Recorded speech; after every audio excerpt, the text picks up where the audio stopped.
From the low desert in beautiful Tempe, Arizona, this is Politics and the Past with Robert Ferguson, brought to you by the Center for American Institutions. I am joined today by a couple of new guests and my regular co-host, Jack Hinrichs. Jack, say hello to the fun people. Howdy, folks. Nice to be back. And our new guests today are Anna and Konstantin. Anna, would you like to introduce yourself? Tell us a little bit about yourself and what your year is here at Arizona State University, what your major is, that kind of thing. Of course. First, I want to say thank you so much for having me. My name is Anna Grace Wangerin.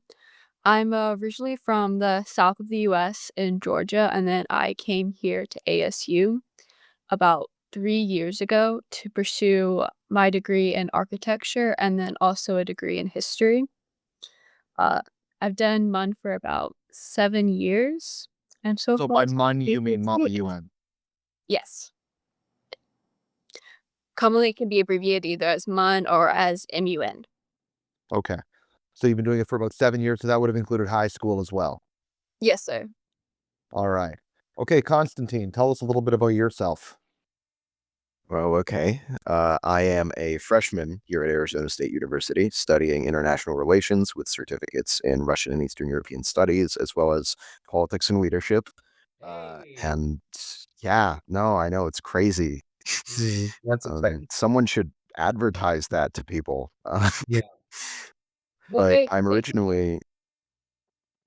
Go ahead, Anna. So sorry, I was saying if you take any of the professors' classes that teach it, they advertise. That's how they got me. Absolutely. Well, I got here thanks to the excellent advertising of the Politics and Leadership Club, which I am also a member of. I'm originally from Russia, but I've lived in the U.S. for around a decade now, more or less. I've only actually done Model UN for around... It's coming up on 1 full year. It's going to be 1 full year of Model UN in March for me. And I've made great mileage in that time, and consider myself an active part of the club here at ASU. And I've gone to conferences, the whole 9 yards. Very good, very good. All right, Anna, I'm going to start with you. Where in Georgia are you from? So I'm about an hour south of Atlanta. It's a really small town called Smar, but it's people commonly would know about the Macon area, and it's about 20 minutes north of there. Okay, yeah. No, I went to the University of Georgia, and so yeah, very familiar with that area. Lived in Atlanta for a lot of years, so. Yeah, it's right next to Forsyth. Oh, okay. Yeah. All right. Both my parents Not Forsyth County for people, but Forsyth, which is south of Atlanta. So are you in Henry County or are you south of Henry County? We're in Monroe County. Monroe County, okay. And where in Russia are you from, Konstantin, originally? My family is from 2 different parts of Russia. My mother's side is from St. Petersburg, which is where I was also born.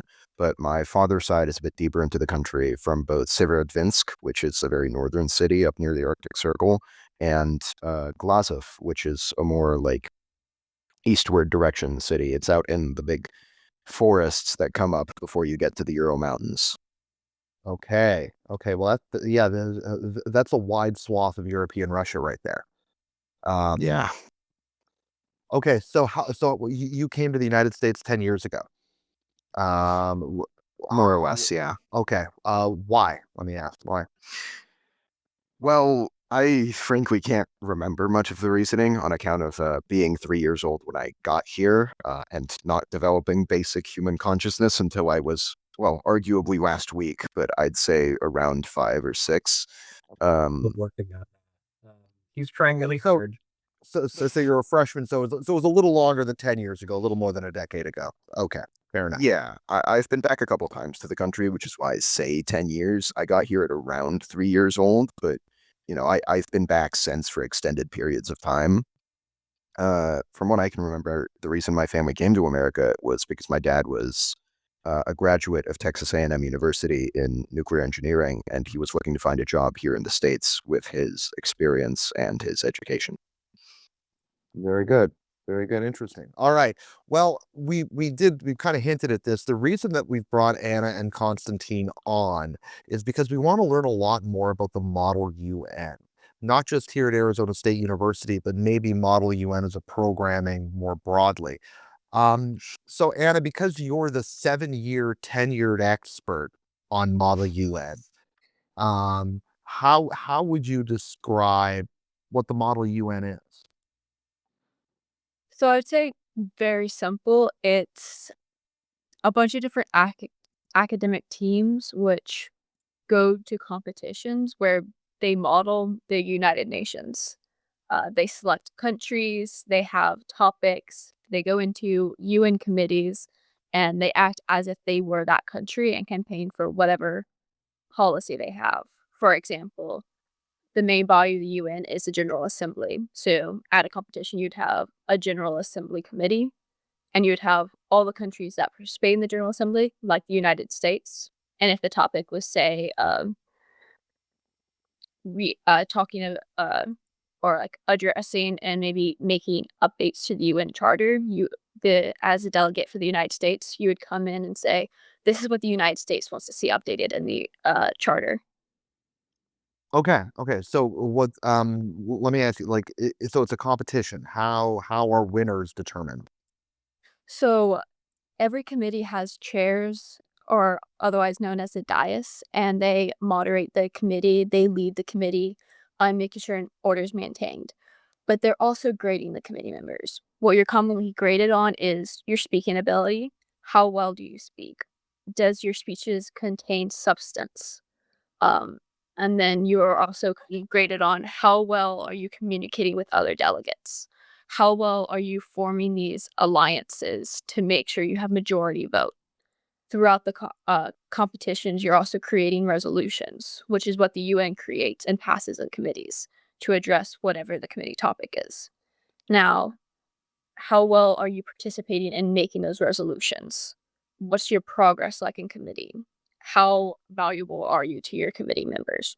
So it's all so each competition might have their own rubric, but it's kind of based on those three different spheres of kind of participation. Okay, and so I'm assuming in order before these things, like a vast amount of research is required to have some, yeah, to have some like notion of, if you're going in as Eritrea to the United Nations General Assembly, you're going to want to know what is important, understanding exactly what the, Eritrea's perspective is, and also who potential allies might be, potential opponents, that kind of Yes, thing. you become very knowledgeable within your country, and then you also become typically pretty knowledgeable in your allies' policies, and you're not just looking at what's Eritrea's policy on nuclear disarmament, but just what's the population of Eritrea? What's the GDP of Eritrea? Just knowing all these different spheres, so you have the base knowledge where you can extrapolate further from there if something comes up in committee that's not directly related to your policy. Sure. Well, you want to be able to give and take, right?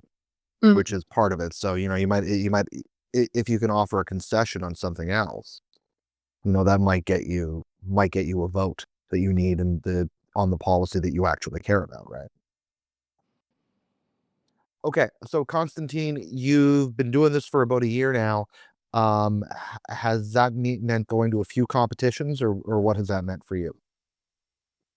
Well, it's meant a lot of things. Like I said, I've been involved in a variety of different ways. Most recently, I've been involved as the Undersecretary General of Delegate Affairs for Devilman, which is our upcoming collegiate conference that we're hosting for other universities, both within Arizona and individual delegates. In the past, I've worked as Undersecretary of Ops for Sunmun, which is a conference that we host at the high school level. And then I've also gone to conferences like Trojan Mun at USC. And as a high schooler, in my senior year, I attended Mesa Community College's Sonoran Desert Conference, which is one of the largest in Arizona for high schools, alongside Sunmun.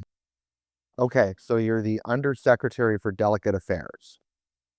Yeah, Did I get that means did I get I'm that right? responsible for, yeah, basically I email schools whenever they reach out to us. I tell them the gist of the conference, manage their registration. Sometimes I I get help from our great Director General Anna in this regard, and as well as Chase Baugh, friend of the pod, I'm sure. But yeah, I that's my most recent position. It's not as labor heavy as some of my other ones, particularly the one I had for Sunmun, but it's basically ground level stuff. Okay, very good. And I didn't realize, Anna, that we were speaking to the Director General herself here. I'm very sorry. I should have. Where is my protocol? I don't actually know. How should I be addressing it? Your Excellency. Well, if we're going by Model UN procedure, no personal pronouns. You refer to yourself as the delegate of whatever you're representing, and you maintain very punctual diplomatic courtesy throughout. But I'd prefer we don't do that because I've had enough of that this past weekend. Okay, well, yeah, fair enough. All right, Konstantin, a quick question. please do. So, Konstantin, if, say, I was hypothetically a participant in the upcoming Devilman tournament, specifically discussing the Colorado River Compact, you would be the individual who I would contact with any and all questions about my participation. Is that correct? Yeah, that is correct. Great. I've got to send you an email because I need a letter to get out of class and also a letter to get out of my research meeting with Dale. So I assume you can provide those things for me. I'd need to corroborate it with the rest of our secretariat first before I get back to you, but I likely would. Like the UN, there's bureaucratic, wrangling that has to happen. We need to hold procedural motions, and then there needs to be formal approval. I wholeheartedly understand. So, Jack, is this related to your major announcement that you hinted before we started recording? There is related to my major announcement,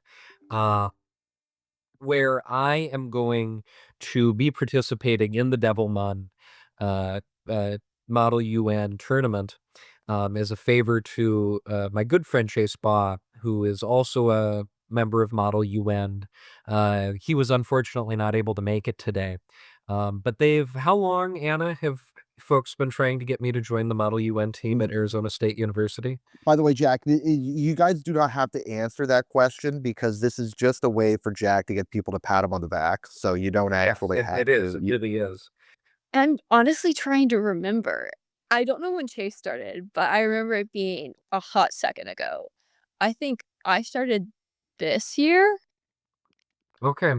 And Chase started before that, and I am joining for one tournament, so that big announcement. Okay, so all right, so what would be? You mentioned the Colorado River Compact. Mhm. Let's talk a little bit about. So will the entire conference relate to like the Colorado River Compact because that's like two countries, is my understanding. So typically, Model United Nations is incredibly diverse. I believe in the U.S. it was about 25 or so years ago where there was a basically overseeing body that oversaw all of the collegiate conferences. And kind of everyone looked up to them and followed their procedural rules, their committee outlines, etc. Then about 25 years ago is kind of when that went out of business. I'm a little shaky of the details because I don't even think I was born yet when that committee that organization kind of fell apart. It's all right. As the Director General, you don't need to know these things. You have delegates that you can delegate that kind of research. Okay. Well, this is just information I've picked up. So when that organization kind of fell apart, Model United Nations in the U.S. became very decentralized, and you started to see, as ASU would say, a lot of innovation in the field, where we started branching out from not just UN committees, but also understanding different political and historical events that happened that affect the modern day US and modern day UN and how countries developed to this point. So for our conference, each conference typically has like a theme. Ours is debate in the desert. So all of our committees somehow relate to issues that affect the Southwest. So we have a Human Rights Council, which is our UN body that is a very traditional committee.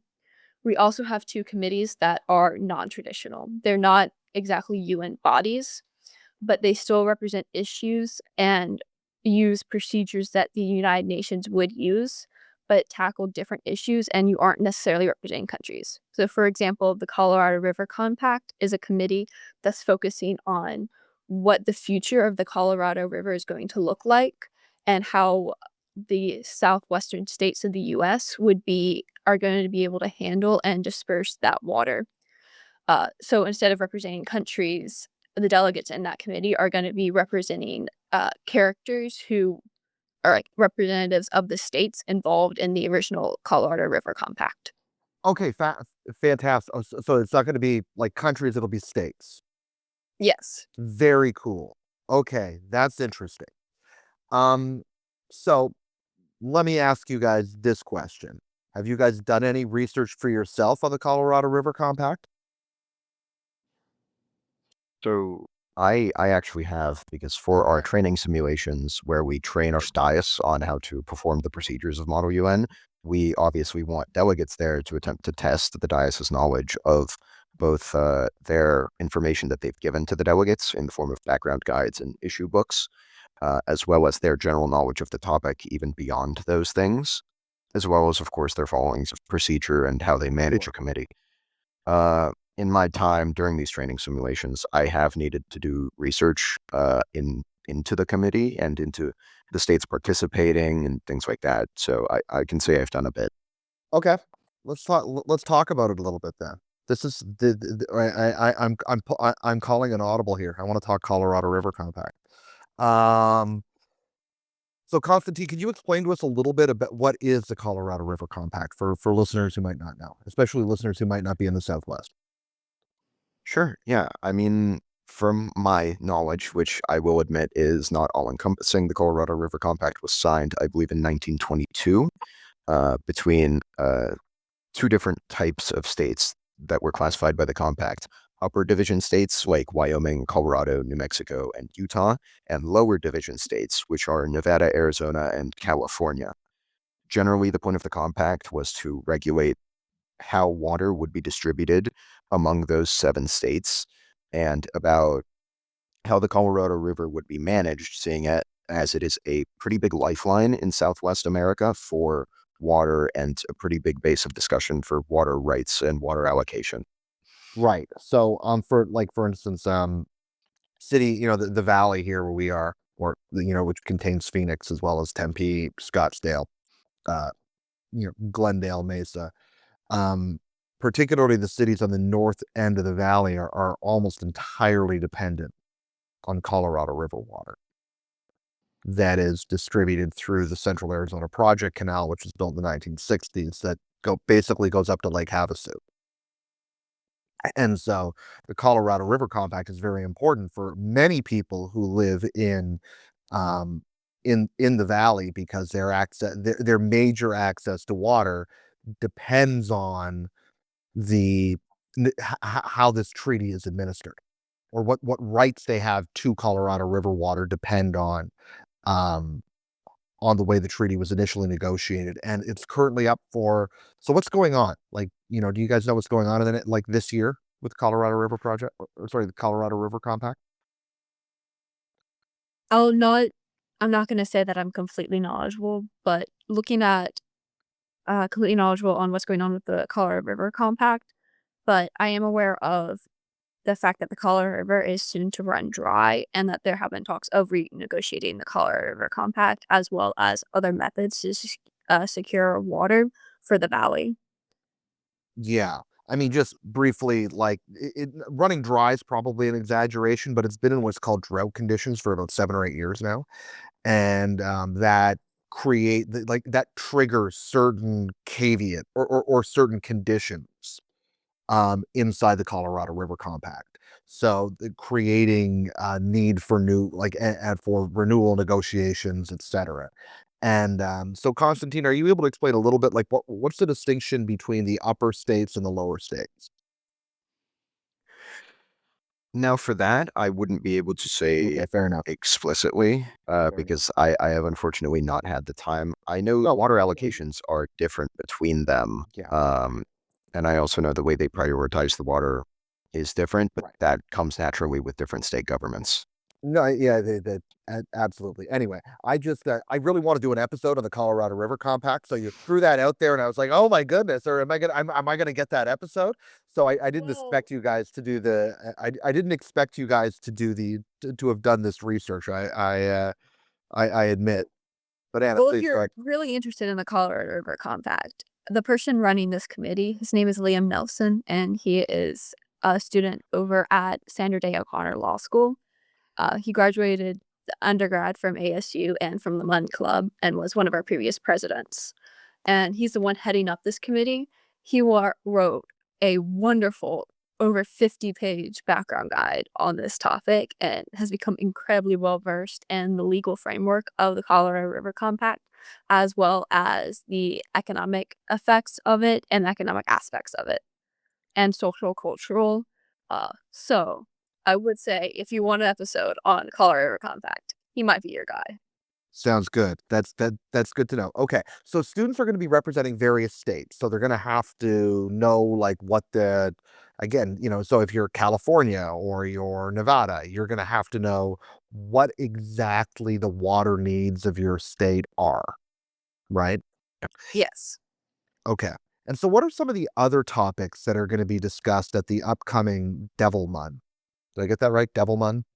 Yes. Yes. Well, I can speak on this in part because outside of my role as head of delegate affairs, I'm also the chair for our Human Rights Council committee, which has two topics: ensuring judicial access to um, en- ensuring judicial reprieve to broadly everyone under the dominion of the UN, ideally. Obviously, that's probably not how it's going to play out in practice, and ensuring the rights of irregular migrants, both of which are issues that have come up a lot, both in contemporary American politics and global politics, and both issues that, again, affect the Southwest of the US, uh, most likely more than they do areas like the Northeast. So we've definitely tried to look for topics, even in this committee that is global, that have a particularly unique status and unique discussion going on about them in this part of the United States.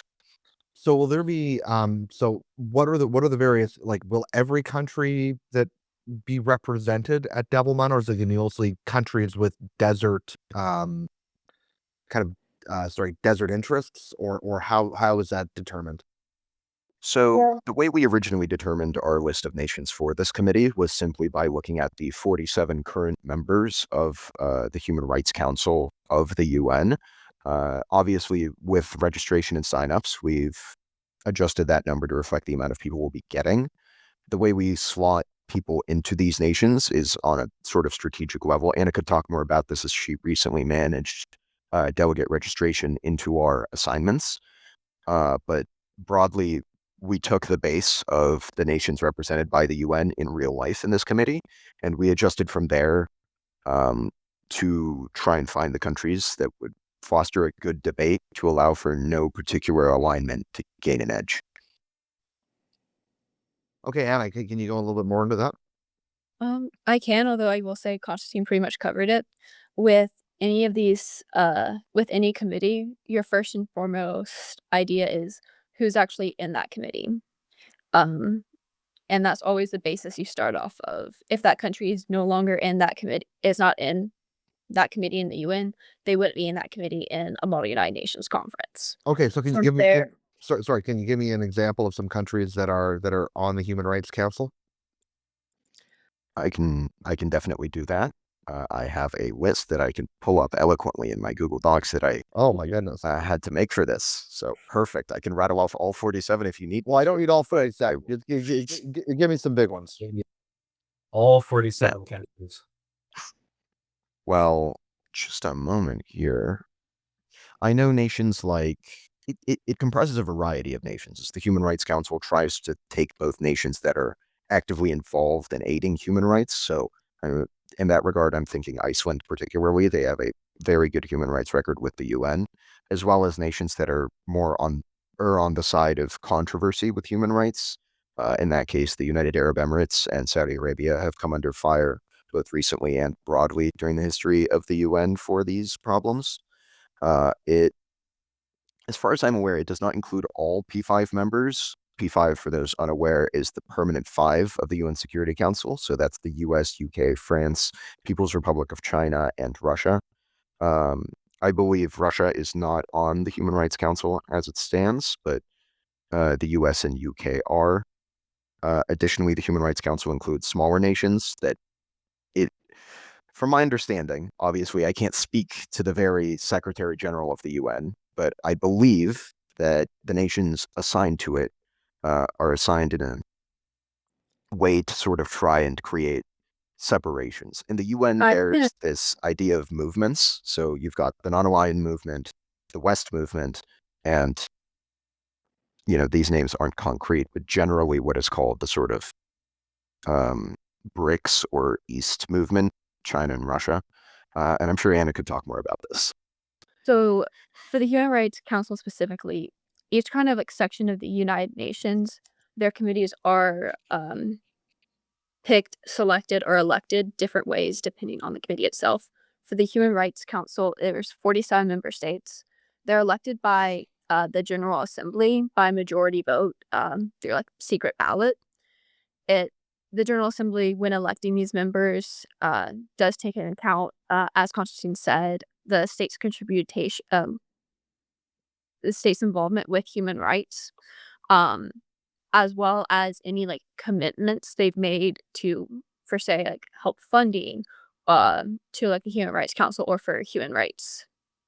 The council membership is also based on geographical. So there's 13 African states, 13 Asia Pacific states, 8 Latin America and Caribbean states, 7 Western European and other states, and then 6 Eastern European states. And I'll admit, I did not get that off the top of my head. I did have to go back in my notes for backup on that one.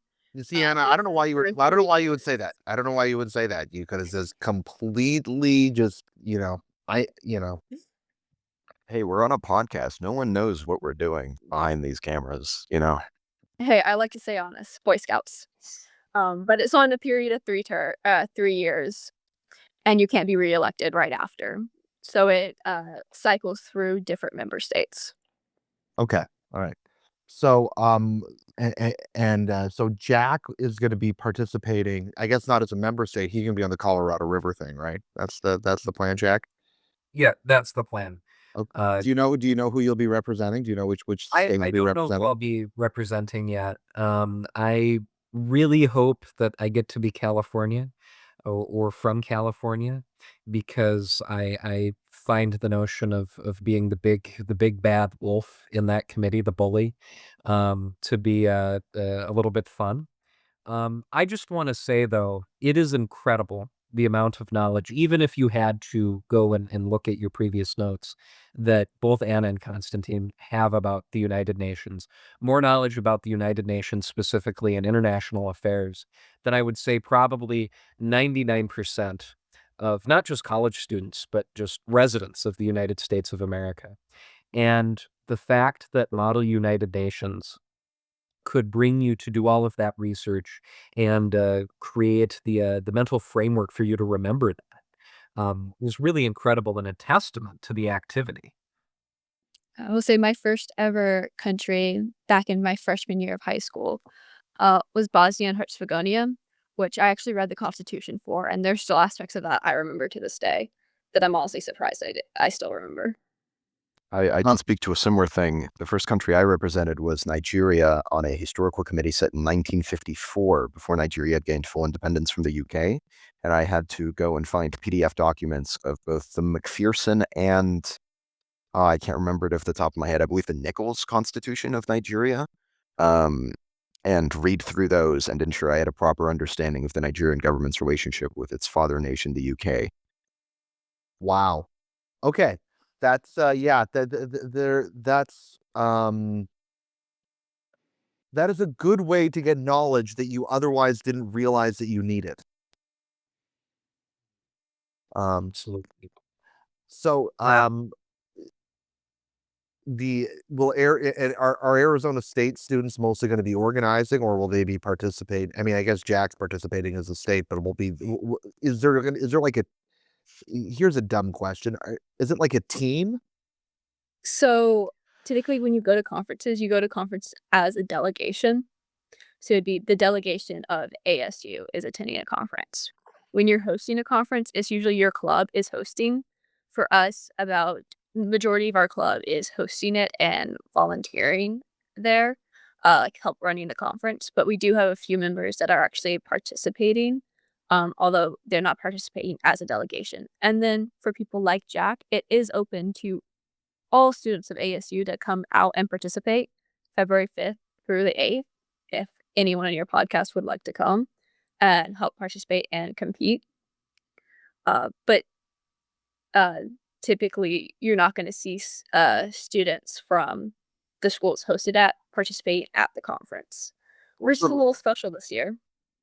Certainly not Yeah, a but- delegation. Okay, that makes sense. So, what are some of the other competitions you guys have done this year, other than the big one here at Arizona State? I feel like I could talk about one other that we've hosted, but if we're talking about other competitions we've gone to, that would probably be a better question for Anna. Well, let's start with the one we've hosted, and then we can go ones that you guys have gone to. Well, as I briefly mentioned prior when talking about my involvement with Model UN, I was part of Sunmun 16 to be exact, which was our conference that we hosted for high school delegates. So whereas Devilmun is hosted for college students, so students from colleges or universities, both here in Arizona and other states, Sunmun was hosted for high schools, both in Arizona and otherwise. So delegates from high schools would come to Sunmun in order to compete at the high school level, but the conference itself would be hosted by us as a club. I believe our attendance for this past year was somewhere in the ballpark of 300, 400 people. And it probably has an exact number because I'm sure she knows this, but I was mostly in charge of helping out with duties both prior and on the day of conference. For that conference, I was Undersecretary General of Ops. I believe I was the only undersecretary for that conference, actually, as all other positions were either secretary generals or director generals. Once again, Anna was our director general as president of the club. And my secretary general was Rohan, who I spent a lot of time working on the conference with. Broadly, how it went was on Friday, we welcomed 300 to 400 delegates from a lot of different high schools in Arizona. I remember specifically we had delegates from, I believe, all of the basis schools within the valley, as well as Mountain View High School, Gilbert High. We had some independent delegates show up. It was a big swath of students, and we would sort them into their committees, which would be chaired by our club members, including one chaired by myself. And they'd proceed through conference motions. We had some traditionals, some non-traditionals, the whole 9 yards, opening speakers, closing plenaries, which unfortunately had to be canceled due to weather events. But, we gave our awards, we gave our recommendations, gave them feedback, did the whole what was shebang. what was the theme? If this one's like the sort of desert theme, Southwest theme, what was the theme of Sunmun? For Sunmun this year, we didn't have an exact theme because we had so many delegates and so many different committees, and we had to do a lot of adjustments. It was hard to nail down anything specific, unfortunately. Our But- theme was actually in sovereignty and responsibility. So, basically, what does sovereignty of countries look like, and what is the responsibility of a state to do? Sorry to rain on. Which I believe is also, that is also our conference motto, if I'm remembering correctly. Is it not? The conference motto is your theme. Oh, apologies. I've been caught on the back foot. I thought that was our conference motto, and we had it. I've been corrected. That's all right, Konstantin. You know what? The director general is all knowing and all knowledgeable, and you. No, I'm just in charge of the operations of everything. I don't have to know all that. And all of our listeners out there who knew just off the top of their heads that the conference theme is always the conference motto. Like all of the listeners who just knew that.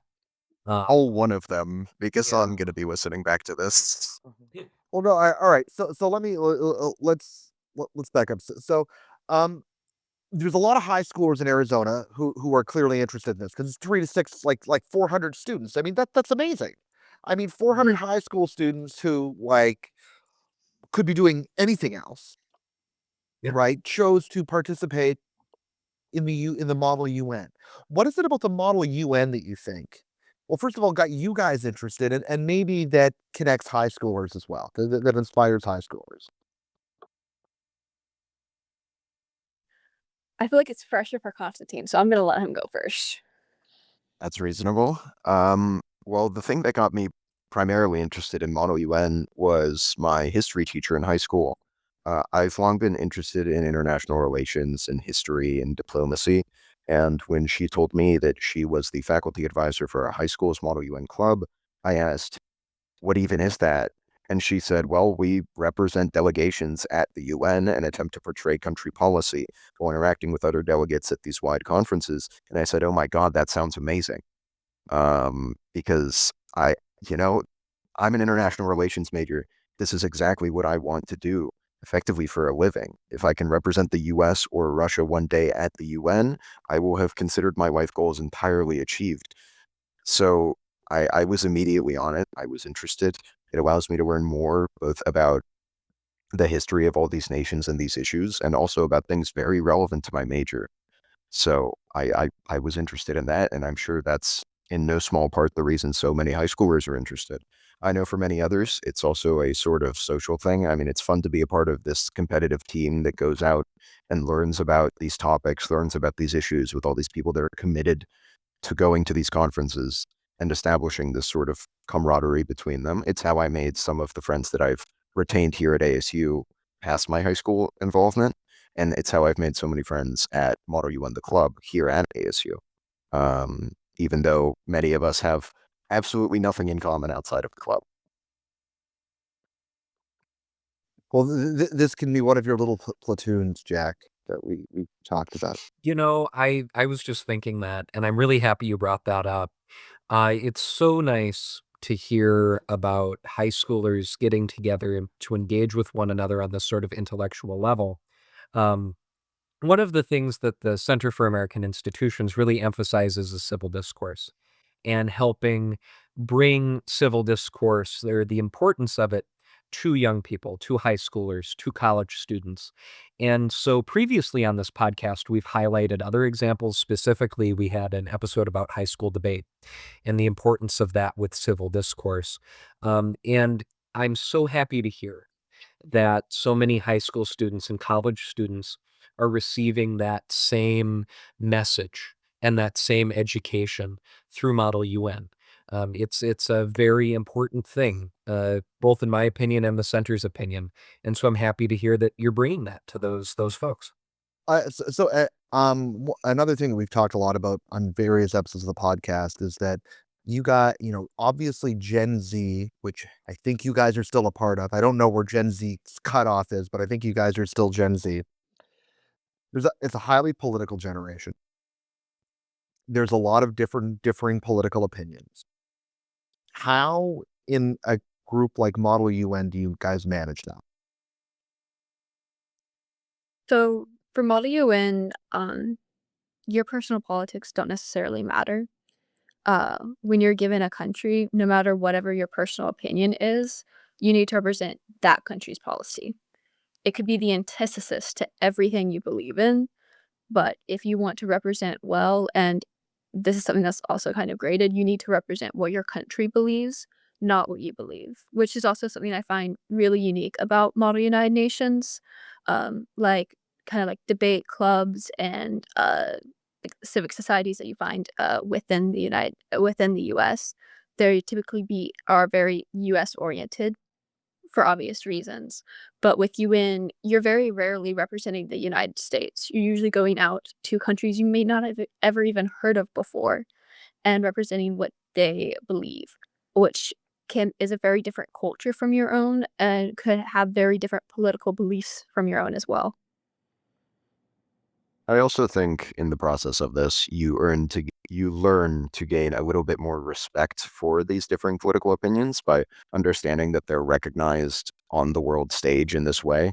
it's hard to disagree with someone when you realize that there's a government out there that holds this policy, and they manage not only to cooperate with other governments of their similar ideology, but internationally as a part of this one large organization. That was really well said, Konstantin. Very well said. Yeah, I mean, I think that's really important and really unique. I mean, if you're an if you're an American college student and all of a sudden you're in a conference and you have to represent Myanmar, you're probably, I don't care whether you're on the American left or the American right, that probably falls outside of where your actual political beliefs sit. And yet you're expected to present, research and you have to understand it, which forces you a certain degree of sympathy. Even if you end up rejecting it entirely personally, you still have to represent that. And I think that certainly gives you a degree of challenges your own perspectives maybe, and certainly helps you work with somebody who you might disagree with significantly about American domestic politics. Um, so, uh, Anna, you mentioned that you've done some traveling with the Arizona State Model UN team. What are some other conferences you guys have been to, and maybe some countries you've represented and some issues that you've discussed? So just this year in the fall semester, we went to 4 different conferences. Oh wow. We went to, Money, which is Small United Nations Emory in Atlanta, Georgia. We also went to SBI Mun, which, that's in Santa Barbara, California, and we also went to Trojan Mun. That's 3. I apparently cannot count today. Um, and The director general does not have to count. well, I say that was more under my role as president of the club than director general, and I leave the counting to the treasurer in that regard. So You don't even have to count votes. I don't. That's left to the faculty advisor. Right. Yeah. All right. Let's, you both mentioned Trojan Mun. Who did you guys, who did the ASU delegation represent there, and what were some of the issues that were discussed? Well, at Trojan Mun, I myself represented Jamaica within the WMO, World Meteorological Organization, in which we discussed issues such as the El Nino oscillation, which El Nino and El Nina are the 2 different types of storms that alternate ravaging different parts of the Pacific. And Jamaica, although not directly affected by the storm itself, a majority of the time, uh, it has a vested interest in tropical storms and setting precedent regarding issues like climate change, which obviously were brought up in a situation like this. So, I had to go into the committee and portray Jamaica's focus, which from my research, I concluded to be the development of early warning systems to allow the country to better prepare for these storms and these weather events. I know that Chase, who we've mentioned prior, was also a double delegate with one of our other club members, Adam, within the ECOFIN committee, which is the Economic and Financial Council. They represented Poland and blocked with a couple states regarding energy independence and energy autarky. Um, I wish he could talk more about that because it seemed incredibly interesting, but unfortunately, as mentioned, Chase couldn't be here. At SBI, we had 2 of our members, Andrew and Sam, represent Saudi Arabia in nuclear disarmament committee. I believe it was DISEC, which I'm not actually sure do not remember exactly what it stands for, but it's the committee that talks about these weapons. And as I'm sure you can relate, being Saudi Arabia in a committee talking about nuclear disarmament is it's a process.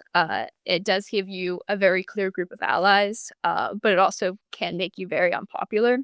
They did amazing though, and they actually were awarded at the closing ceremony for their performance in committee. Hmm. I hate to have to take my turn to correct you here, but they represented Iran, not Saudi Arabia. Oh, Well, I was going to say Saudi Arabia. I was actually going to ask. I don't know that Saudi Arabia puts you that far outside the global mainstream on nuclear disarmament, Iran definitely does, but though. Iran does. Yeah. Yeah. Yeah, It's fun being a part of a cabinet because whenever one of us gets something wrong, the other person is always there to correct them and look smarter. And then we take turns doing that so you can't tell who's smarter.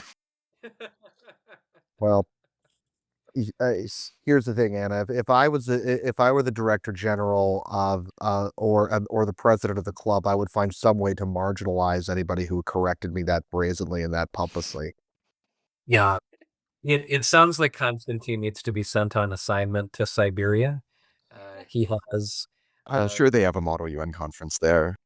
yeah, Siberia, man. The Model UN team should attend that next year. I think he can't travel from the US to Russia right now, but I'm sure in the future we'll consider it. Well, you enter. Yeah, I suppose I didn't think of that. We'll have to put that one on the back burner. I've long stated that we should go to a conference in Russia once the opportunity opens up, but unfortunately it hasn't. So, all right, if you're representing a country like Iran at the Model United Nations, where admittedly you're going to find it difficult to, well, you're already immediately on the defensive. And especially if you're talking about nuclear disarmament. On other issues, maybe not, but on nuclear disarmament, you're on the. How do you go about like creating? How do you go about finding votes or finding support? Typically, when you are set on the defensive, you do have a block of allies that are also on the defensive. Very rarely is a committee all one block with one outsider. Typically, when the host uh, club or organization is assigning out countries, they are trying to make it so that there is a lot of debate, which means having equal sides. So you're very rarely going to find it 50v1. Uh, but that does mean that you are going to have to be a lot more outspoken uh, and really firm in your position, which if you were on the more kind of typically it's the progressive side, uh, you have kind of a safety net of what your allies are going to say and who you have as backup versus if you're on that defensive side, uh, you have to be very vocal about affirming your decision and about negotiating with these other blocks. And I believe, as you said earlier, it's kind sometimes there's if you know a lot about your country, you can be like, well, you this country doesn't necessarily align with me on this position of like nuclear arms, but they do align with me on rights, on like water rights. And maybe I can tie those two together so that they're still going to agree with me here and vote for me, even if we shouldn't have, even if it's not set up that way. Yeah, I like how you. Definitely Sorry, an Constantine. interesting, yeah.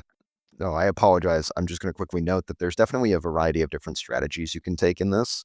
I remember in the WMO for Trojan Mun, obviously some nations that are considered high polluters would have been initially on the defensive, right? But, some of those nations, so the two different approaches I saw taken were the US and China, where the US stated, we're just not going to address our position as a major polluter, and especially recent developments at that time regarding the US's involvement in the Paris Climate Accords. The delegate basically just opted to avoid mentioning it as much as possible and steer conversation away from those topics and attempt to effectively ignore it. And to an extent, that worked for them. They won an award for their efforts in that regard. Um, and the delegate from China, on the other hand, in a sense, sort of leaned into protecting the rights of states considered polluters. They leaned very hard into attempting to make sure no resolution gets passed that, in their opinion, unjustly punishes China and other states like it, and they garnered support from that angle. Interesting. Very interesting. I love that. I love that you can get an award for obfuscation. Absolutely. Yeah. I mean, it's about how faithfully you represent your country. So if that means being North Korea and voting down everything every other nation brings to the floor, you're faithfully representing your country. To an extent, your participation in procedure can also affect this, as countries like the UK or France obviously have no real reason to neglect procedure of the UN. But nations like North Korea, again, have every right to make things as difficult as possible for the other delegations. Sure. And what we're talking about, and I just love how you guys would explain that. And now I want to join Model UN. Is we're talking about the art of politics, and this is how politics is practiced. Whether it's in a legislative, in a legislature, state legislature, or at the United Nations General Assembly. And you're talking about taking sometimes difficult positions, or sometimes popular, sometimes not so popular. It doesn't matter. And you have to know who the people are, who you're dealing with. You can't just pretend that there's somebody who they're not. You have to actually work with them. You have to give them something that you want. You have to be cooperative. You have to be conciliatory. You have to be willing to compromise a little bit. But that ultimately, I mean, and of course, if you're North Korea on something and you don't want to compromise and the goal is to just not get something passed, I mean, that's different. But still, it's just what you're talking about is the art of politics and learning the art of politics, which is frankly, it's a social exercise. The best delegate I ever saw was when I was in high school and I was doing a Security Council. For those of you who might not know, Security Council is the only body in the UN that can actually force countries to do anything. They also control peacekeeping forces, um, and they have permanent 5 members. Konstantin listed them off a bit earlier, but these countries are also have the power to veto any resolution that comes into the Security Council.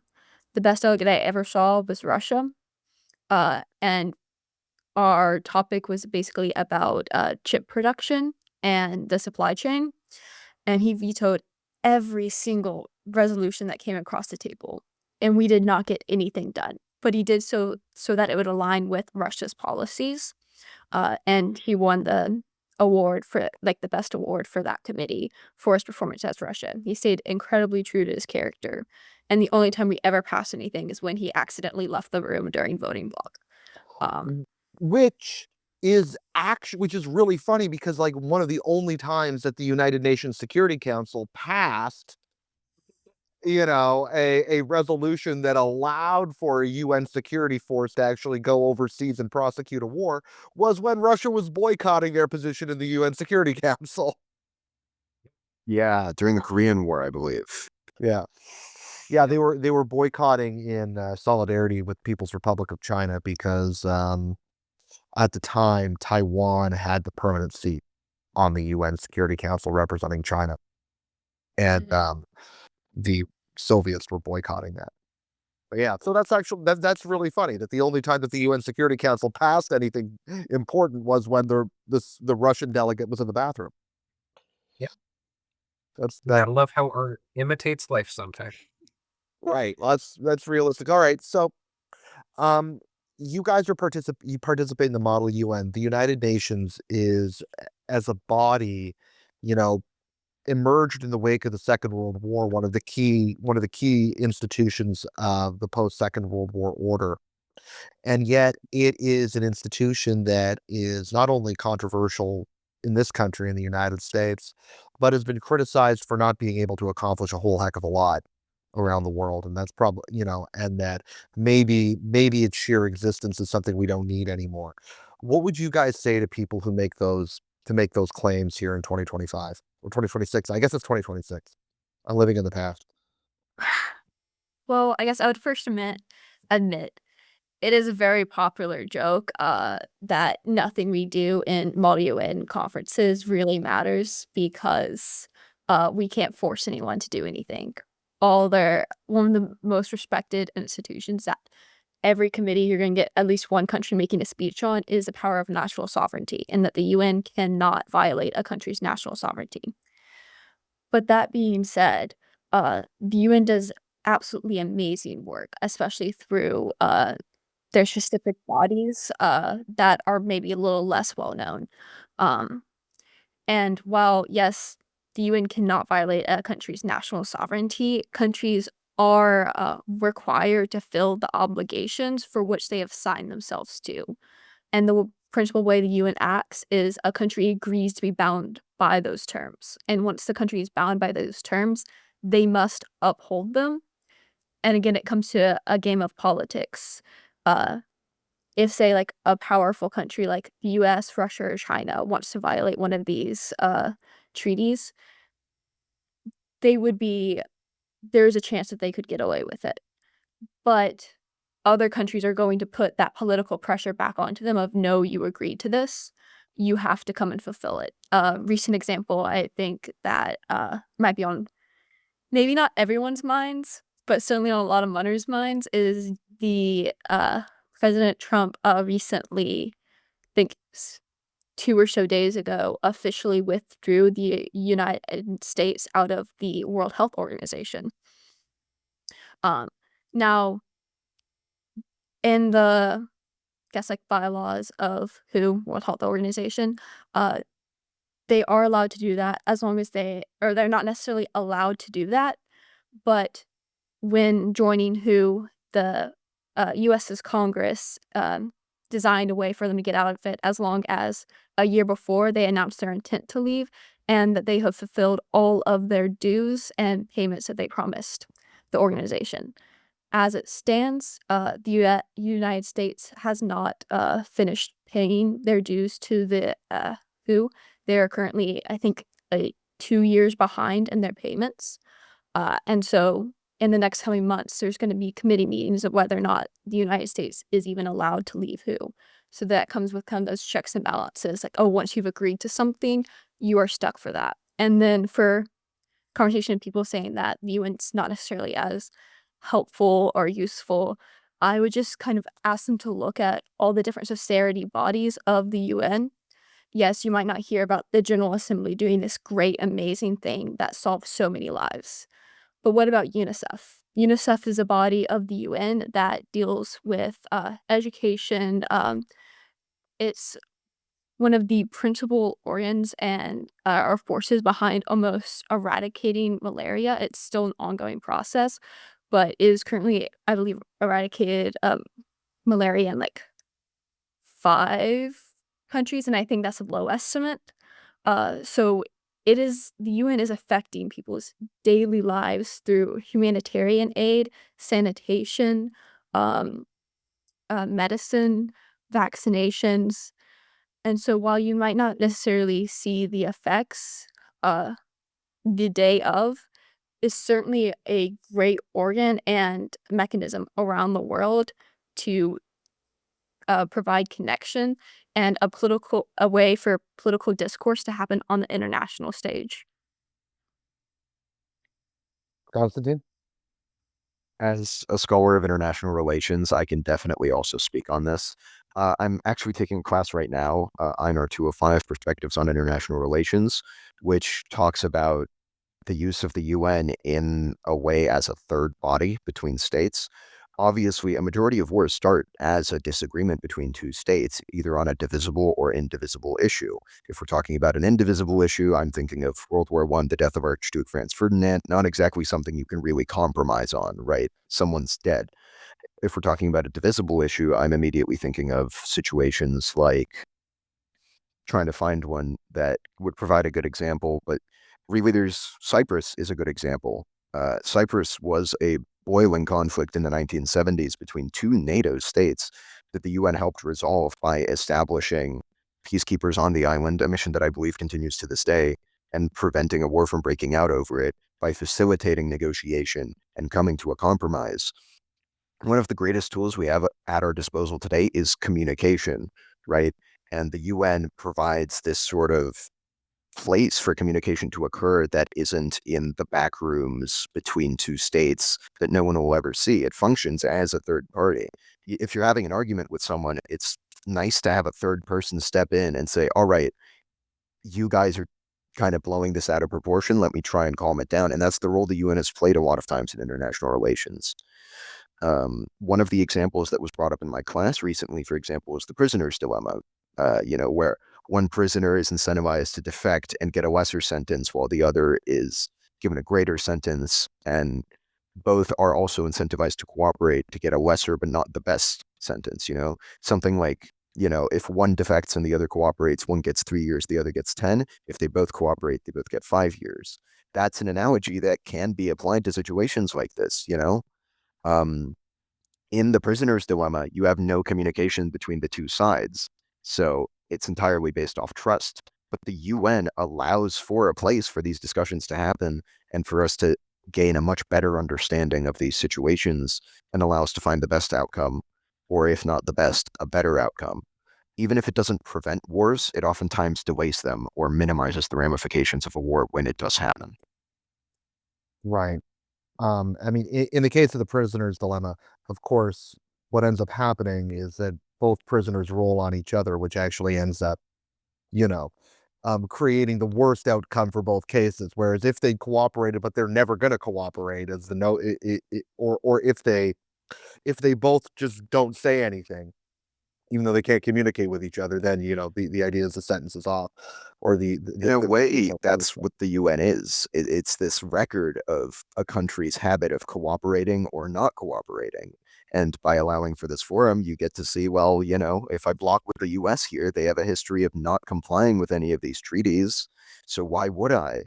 It effectively establishes a record of how a situation like this will play out. And that by itself, not considering all of the other fantastic work the UN does, as mentioned by Anna, through organizations like UNICEF and UNESCO, by itself, even just the record of the voting procedures is insanely valuable.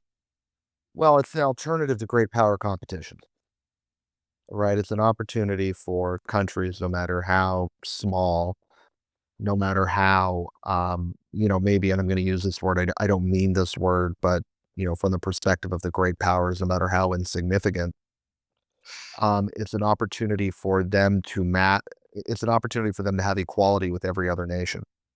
And it's a venue where that's possible, even though that equality, of course, it doesn't actually exist because of the P5 on the Security Council and vetoes and whatnot.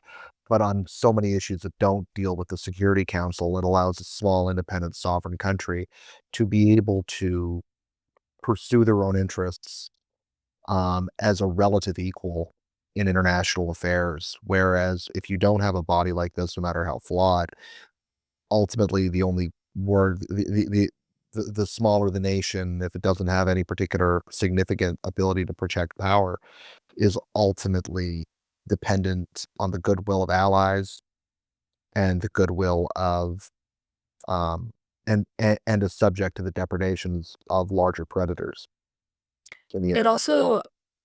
affects a lot more than even like the political sphere. As I mentioned before, the World Health Organization is a huge medical has like a huge medical database, and they do a lot of work that doesn't even necessarily involve countries' governments, but involves citizens having the ability through their government's participation in WHO to access what's the new pandemics or epidemics that are going to hit regions soon. What are new medications that are becoming available? What are new vaccines that are becoming available? What are new virus strains that are about to hit different areas as well? And how can we combat that?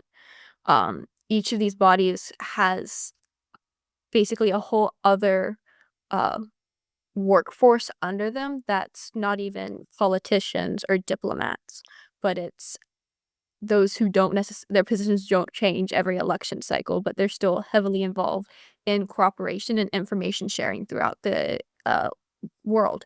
And in a world that's becoming more and more, uh, where it's becoming more and more easy to talk to someone that lives 12 hours away in a different time zone on the other side of the world, this cooperation becomes paramount. I understood. Jack, you've gotta leave, I understand that. The only thing that I'm gonna the next question I had's, loaded up, but, I'm gonna save it for a later conversation, but maybe I'll just leave it for people to ruminate on. is, I mean, Anne, I think you've done a really good job explaining how that there's a lot of people in major leadership roles in the United Nations, as various organizations, as various agencies that are not subject to political influence or coercion. However, what do you do? What you're also talking about is a leadership class that's ultimately unaccountable to anybody. How do you ensure that the people that staff the UN agencies that are in leadership positions ultimately remain accountable to the citizens of the world?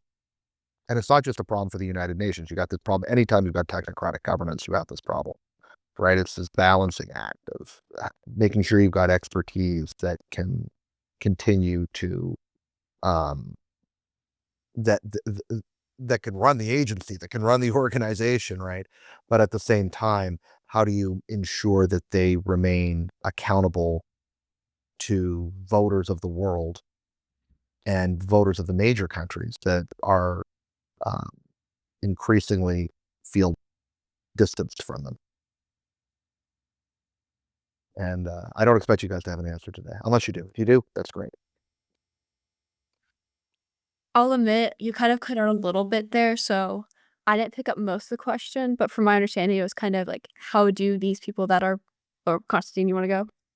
I mean, I caught all of it, so I'll take my turn answering first from what I quickly thought of, and it's just that, like, the entire principle of the UN is that it operates with as much power as all these nations give it. And I feel like if you're in a position in the UN where you're abusing your power, that power can be stripped away from you just as quickly as it came to you, right? Even though these nations are bound by these agreements, there's nothing, like Anna said, the Security Council is the only power that can enforce anything. And if these nations decide that an agreement is being abused by the UN, let's say ECOSOC, the Economic and Social Council, decides to start abusing their positions, um, then these nations can withdraw. And if all these nations deem that necessary, then they can do it without any of that pressure. You know, if there's a consensus that the UN is doing something wrong, it can be stripped away from the UN as quickly as it was passed. So Anna, that's my take on it. yeah, no, that's a good answer. Anna, do you want to jump in? So my take on it is kind of from what I'm going is kind of what is kind of the checks and balances of the UN on the UN itself and on the UN of different leaders or other countries. And that I would kind of point to two organs in the UN. You have ICJ, which is the International Court of Justice, and the ICC, the International Criminal Court. Now, these are still bound by the UN of states have to bring their pleads, have to bring uh, their cases to the ICJ and ICC, which then they will decide whether or not they have jurisdiction to even hear it. But that is a way which countries, no matter your powers, no matter how much power or political power a country has, can bring um, disagreements or arguments to the UN. And once they've entered that court to hear those proceedings, then they have to abide by the terms set out. Something that US citizens might be more aware of is kind of if you go to a mediator, if you have a disagreement with someone and when you enter that mediation room, you've agreed to give that mediator and follow through on their decision, no That's a matter if it's for or against you. that's a really good point, and it's really important. I mean, that formalism makes a big difference in just how you consider what you're pursuing as a state, um, and as individuals in various delegations. Anyway, Anna, Konstantin, that was an excellent conversation. I really enjoyed it. Before we go, how can people get involved in in Model United Nations? Because I mean, again, I want to get involved now, but I'm probably a little too old. So, how would high school students and university students get involved? Well, if you're at Arizona State University, then you should first follow our Instagram, Mana ASU, or come and talk to Dr. Sabak, who's our faculty advisor, or me, and we'll help you get hooked up with the Model UN scene on campus. If you're a student, you're more than welcome to join our team and actually go out and compete. if you are a graduate student or even a professor or teaching fellow, you could help on the kind of coaching side and get students ready to compete and to talk about political issues and international issues that they might face in committee. If you're at any other university, then I would highly encourage you to kind of look up whether or not your university has a MUN team. And if they don't, start your own. The UN on the United Nations website, they have different UN Model UN club starter kits, which teaches you everything you need to know to start a club. And from Fantastic. the high school side of things, you can always reach out to your history teacher and see if they might happen to be the faculty advisor of a MUN club. Or just, again, start a MUN club at your high school if there isn't one, find one if there is, and join these groups of people that are getting a step ahead on learning about the world and the people around them. Fantastic. Well, again, thank you very much for joining. Next time, maybe next time there's a big issue going in front of the United Nations, and that we can have a great big roundtable about that, because I'd really love to hear what you guys have to say on it. Mhm. That sounds awesome. It was great being on. Thanks very much. Thank you so much for having us.